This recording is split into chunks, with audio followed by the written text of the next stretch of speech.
Hello, my friend. Stay a while and listen. What's going on YouTube? It's Filthy and we're back with another video. Today we're looking at the Ratham Necro. This is going to be the starting set for Season 27 for the Necromancer.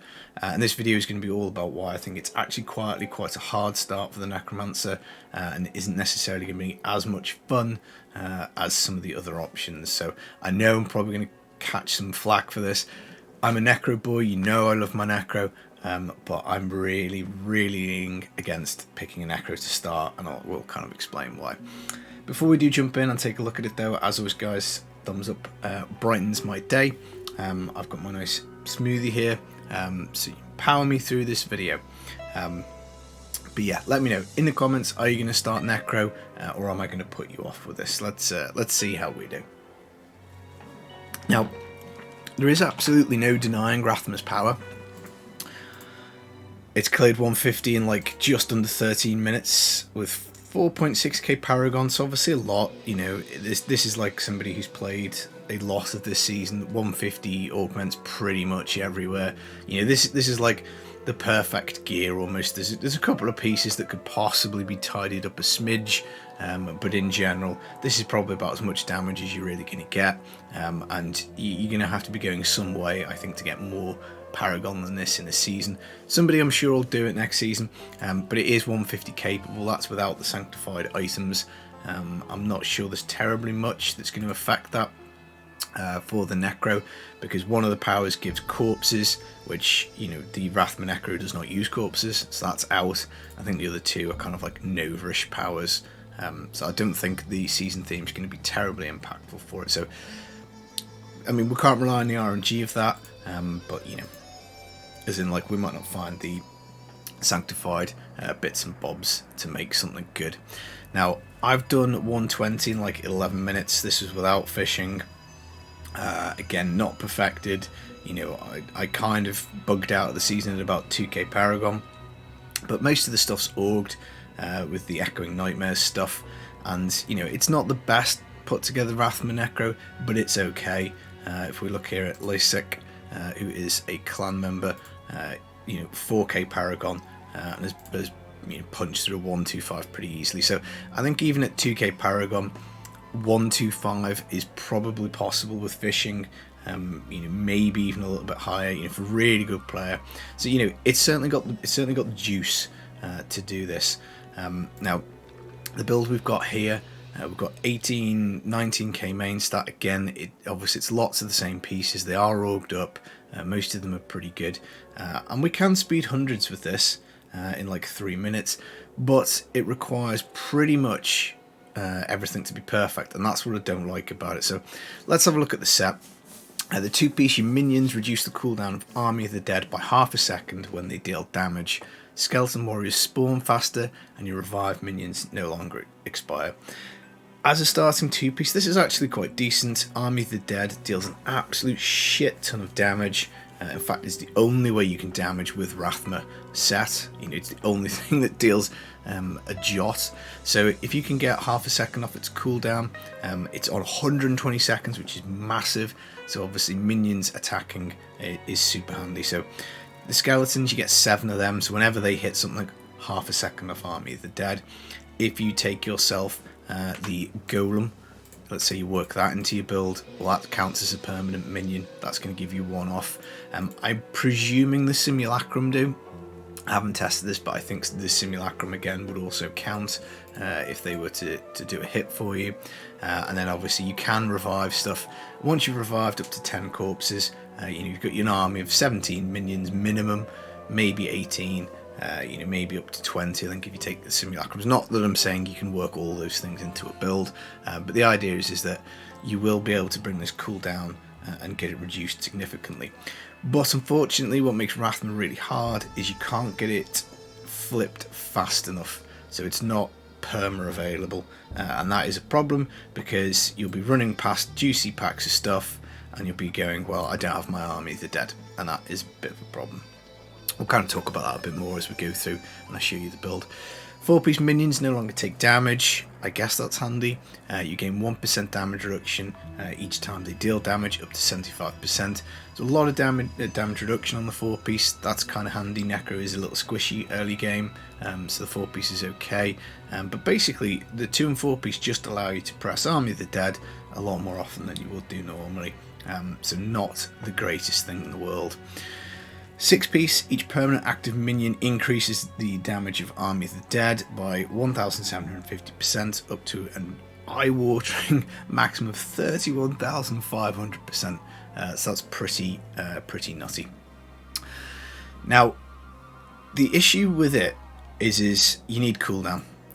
So I've got sheet cooldown of 61%, and that is with the max roll on my weapon, max roll on my gloves, missing 1 point on my shoulders, a fully juiced up gem in the helm, which obviously isn't too hard to come about, a near perfect roll on my ring, 7%, super hard to get cooldown on a Crispin Sentence, just simply because it defaults with attack speed and you need that socket, and then nearly perfect on the convention. I just got bored rolling this, so I'm a couple of points short, 1, 2, 3, and then again I'm missing I think 1 point here on my shield, so that's another point that I could get. So we could get another 1, 2, 3 points of cooldown, which would get this up a smidge, but that literally would be perfect. The only way of getting more cooldown would to actually be to wear a Flavour of Time and try and work in the extra stat for the cooldown there, or potentially you could just take a cooldown roll on your necklace, cooldown double crit,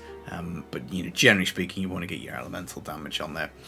Now we're also taking Crimson, so we're getting 20% cooldown from this, from the 2-piece. Now when you start off the game and get your 6 pieces of Rathma, you will not have a Crimson set. You'll have to go and do bounties to find that. Normally that can take 3 or 4 complete T16 clears. That's not going to be much fun. It's going to be awfully slow and really cumbersome with a Ratham Necro, so you probably don't even want to be using this suit to do that, which is a bit of an issue. More cooldown Ingium I think is pretty much essential to do speeds with this. I mean, if you're happy to do 5-minute clears, you don't need this. You can go for a damage option, something like a Trigul's Corroded Fang, and then either slap on an auto curse, so maybe take off Devour, but you might run out of essence a little bit with that setup. The way that you tend to push with it, or the way that I cleared my push clear, is Grim Scythe, and then you take Curse Scythe, and that's your way of inflicting curses. But again, that's going to be quite slow. You've got to attack everything with the scythe to get it cursed. Another option would be Rayleigh a Shadow Hook. This would just be the brainless play. This would give you more essence and more damage, so you get about 130% as things stands, because it's 0.5% of damage per essence. So you'd obviously look for max essence as a secondary here, would boost that up. You could take one of your passives to get a bit more essence up. But if you're looking to actually do damage like consistently, I think you really do need the Ingium, because it'll slap 10 seconds off this Army of the Dead. Doesn't sound like much, but when you've got this much cooldown, you really can. It does make a big difference. Plus, it then gives you infinite teleports, which is great, because as you spam teleport with the Blood is Power passive, you can get another 20% cooldown, because you will eventually pump your own life pool down to lose 100%. Plus, obviously, you take hits as an Necro anyway, so those two things pair pretty well. But again, when you start off and you get your 6 pieces of Rathma, you are not going to have an Ingium. You can try Messerschmitt's Reaver. This is basically every kill goes to a skill cooldown, but once you get a Crispins, you're going to pretty much want to take Bone Armor for the stun to, you stun, get the extra damage up from the Crispin Sentence, then you press Land of the Dead for max damage. So you've got that as a cooldown that the Reaver can go into. Army of the Dead is obviously what you want it to go into, because you want to be able to do damage. And then Teleport is also on a cooldown, so it's not even like every Messerschmitt's activation goes into the Land of the Dead. We do have a fairly big multiplier with the Jesseth set, so 400% increased damage once the skeletons are commanded. It makes a whole bunch of sense to go with the skeletons, because it's the biggest modifier the Necro has got access to, and you're going to get them spawning faster with the 2-piece. Plus, every time they hit, you're bringing this Land of the Dead cooldown and reducing it. So, you know, it does make sense. You don't have to take the Jessup though. So early on, you could take again the Tragul Corroded Fang, as we talked about. You know, that could go in the cube, or the Ingame could be on the character. You could try and run the Messerschmitt in the cube for like ultra cooldown, but again, you're losing a chunky modifier there. To make a Rathma Necro work, you also need a couple of supporting items. So the Bonds of Silena, which is the braces. Army of the Dead deals up to 100% increased damage, or more against the active target command skeleton, so again, synergizes pretty well. And then you've got Fate's Vow. Army of the Dead deals an extra 250% damage and gains the unconventional warfare rune. Now I've got a Rogue obviously to make up the bonuses, so early on you're not going to have a Rogue, so you'll just simply take anything for damage, and you will go for a Vigilante belt. I don't know if I've actually got one on season. Let's have a little look. No, I haven't saved one. It's a belt that rolls with up to 8% cooldown, so that would probably be your starting belt. Just again looking to lift that cooldown figure as high as possible. In terms of gems, trapped, powerful, both add damage. I would like to take Gogok for extra cooldown, but for speeds, you're going to have to take Grim Scythe really to manually attack to build up some stacks, because you're just not going to get any stacks otherwise. And again, if you're stopping to like whoosh, whoosh, slice everything with your scythe, then that's not ideal for a speed build anyway. So Gogok is out. Zeiss is the kind of push gem, because you can kind of like teleport away and then it'll make you do more damage. For speeds, I kind of can't really be bothered, so Esoteric, the Gizzard gem, something for a little bit of toughness, it would probably work. Now, I've got squirts.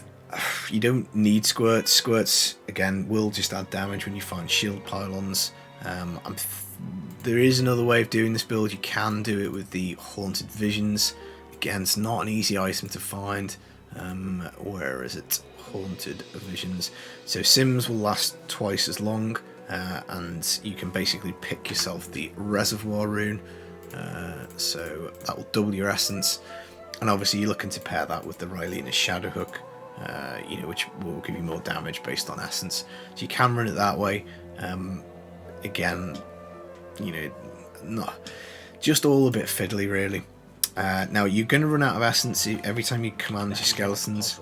You do need a target to do it on, but it will use essence. So I stick Devouring Aura on just to get some essence back. You can just rely on Dark Reaping, but you have to have a scythe for this. So if you're doing the Ingame route, that won't work.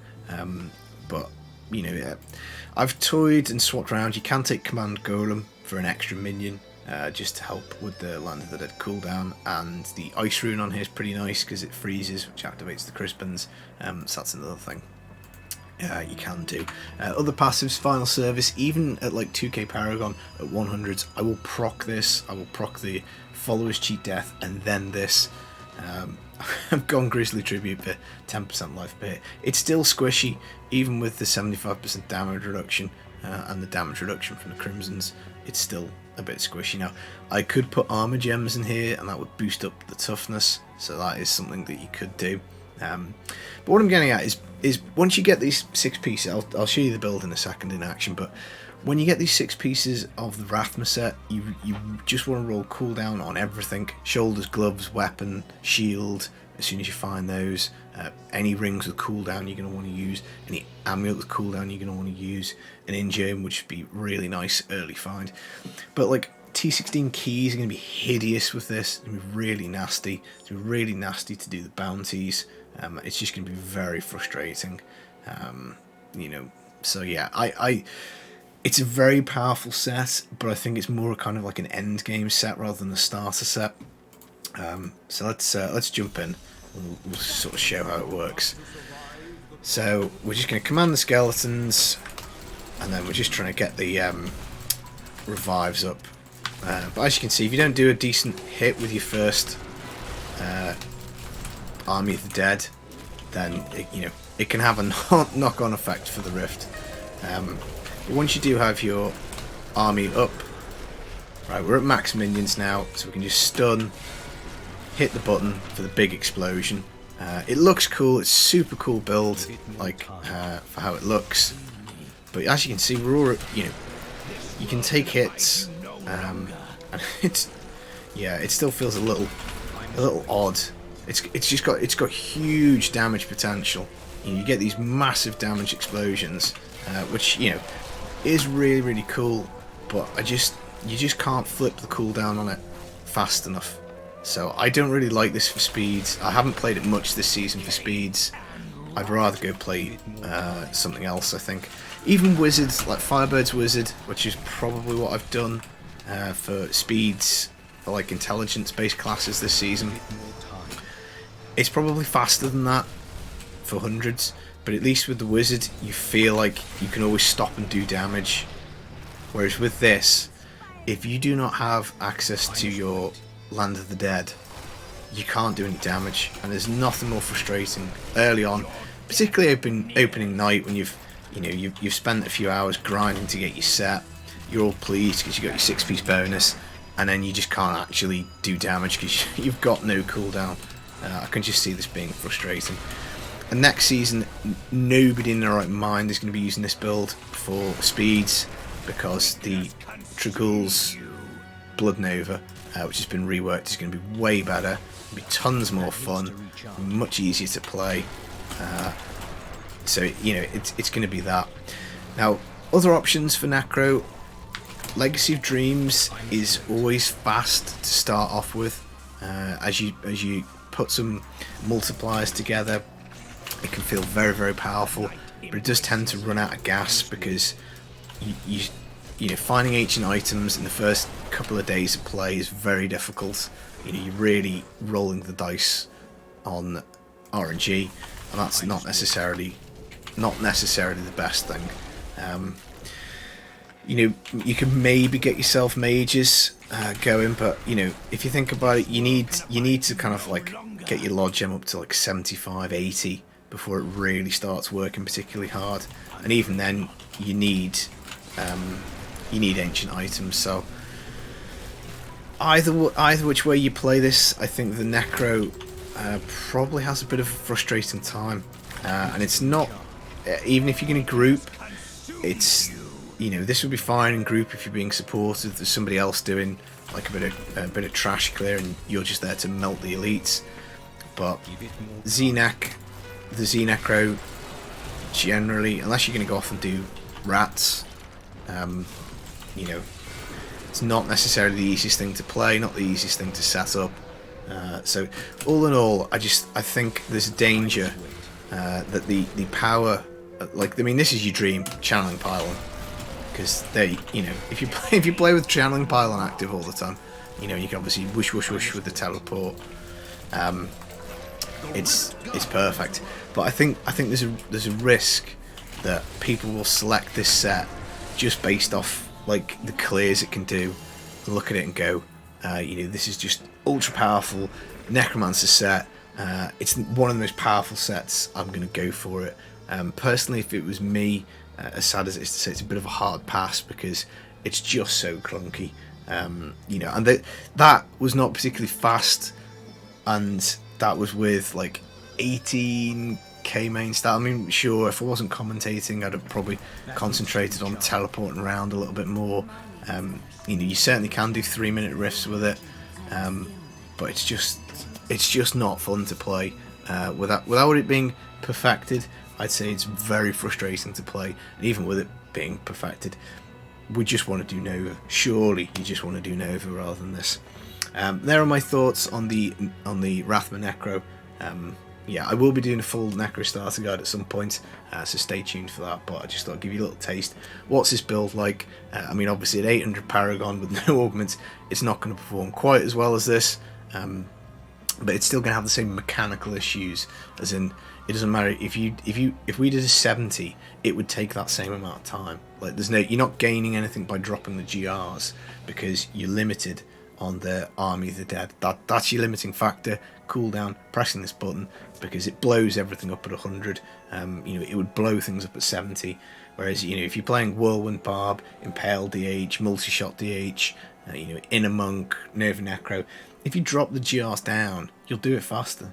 You know, this has got a mechanical limit, which I don't think is ideal as a start. So, sorry Necro, I love you.